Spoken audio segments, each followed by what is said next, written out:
Mes chers amis, nous allons maintenant voir la suite.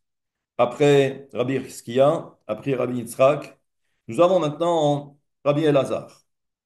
Amar, Gam ou Palig, même lui, n'est pas d'accord avec la position de Rabbi Yehuda. Comme quoi, Yaakov était responsable, il s'est mis en danger, donc c'est de sa faute. On va voir que Rabbi Elazar va dire quoi? Aïtma Aoulaïla, cette nuit-là.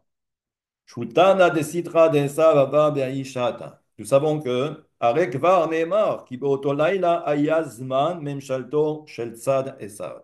Nous savons que le soir, eh bien, c'est le domaine de Esav.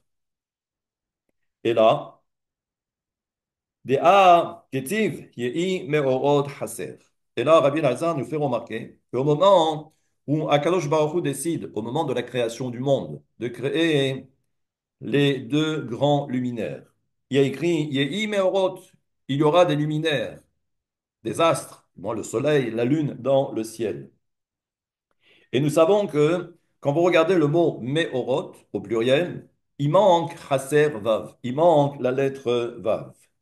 Chez Az Aya Lel Revi'i, c'était le mercredi soir. Chez Az Nivreu Ameorot. C'est là, et c'est à ce moment-là que les grands luminaires ont été créés pour Tiv, Meorot Chaser, ou Lachon, Meera ou Klala. Nous savons que le mot Meorot, quand il manque la lettre Vav, ça peut se lire également quand vous enlevez les voyelles. Dans le Sefer Torah, c'est Me'arad, Me'era ou Klala. Me'era ou Klala, c'est la malédiction. Atzelomar, chez Az Shriche Mazikin, parce qu'à ce moment-là, les démons sont présents, les forces du mal sont présentes. Ou Begin car, et c'est pour cette raison que il va écrire Yaakov Levado, Yaakov s'est retrouvé tout seul.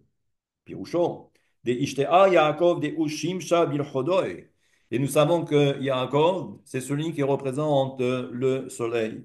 Et il s'est retrouvé tout seul.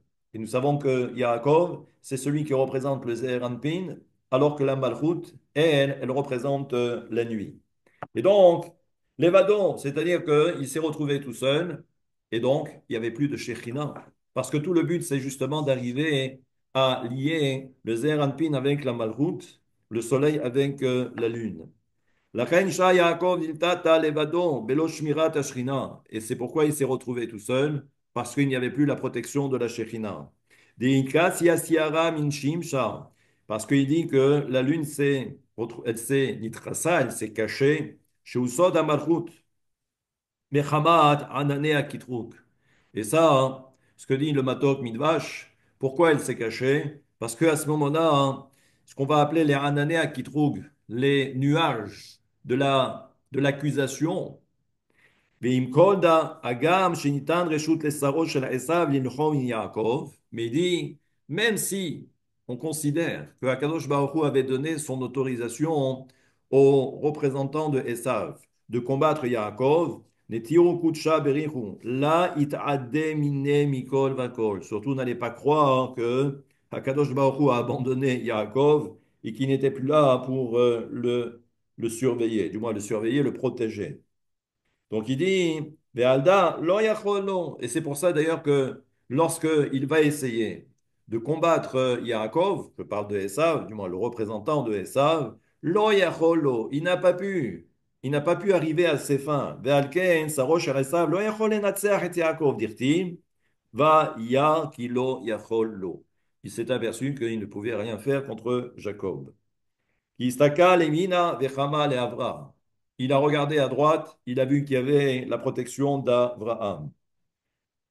Istaka l'Ismala, donc il a regardé à gauche et il a vu que à gauche avec qui il y avait Yitzhak. Istakel begoufa bechama de inkelim misitrada veinkelim misitrada.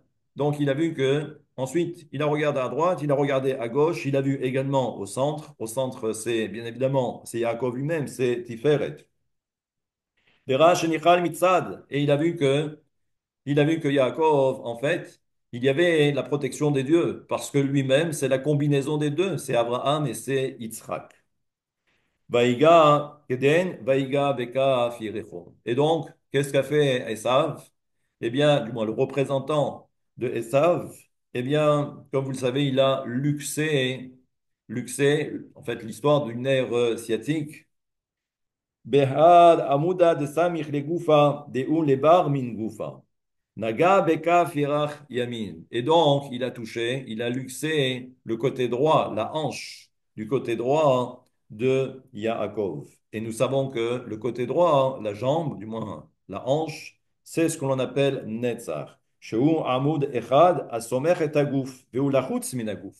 Et là, nous savons que les jambes, côté droit et côté gauche, représentent en fait les supports. C'est sur cela que repose tout le corps. Mais en fait, ils sont extérieurs au gouffre. Ce qu'on appelle le gouffre, en fait, c'est le tronc. ומסיק דבריו ואמר, ובגין כך, לכן כתוב, חונה מלאך השם סביב לרעה ויחלצם. Et là, Rabbi Elazar, donc, reprend le fameux verset où Akadosh Baruch Hu, il protège le tzaddik et il l'entoure. On voit à droite, on voit à gauche, on voit au centre, on voit que on ne peut rien faire. Les forces du mal ne peuvent rien faire. Et donc, il dit, Akifle Mikol Sitro Begun Shizale. Donc, en fait, il voulait faire du mal, mais il n'a pas réussi. Vekad Shara Shrinta Begave. Et nous savons que la Shekhinah était quand même là. Kamachelin ou Marshayan Atu Baade. Arbet Sfaot ou Mahanot Malachim Bao Imo. וחוזר לתחילת העניין ואמר שכיוון שהיו עמו כמלאכים אז בוודאי ומעינון מלאכים שדה לגבי דעשיו מאלו מלאכים שלח אל עשיו.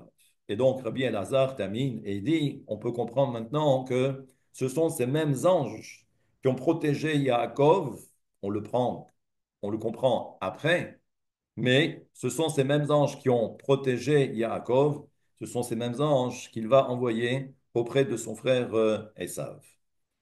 Il y a tellement d'explications et il y a tellement d'éléments concernant cette paracha qu'il faudrait certainement faire beaucoup plus de cours sur YouTube. Mais bon, le temps est compté, mais voilà. On a au moins quelques explications proposées par le Zohar Akadosh. Shabbat Shalom.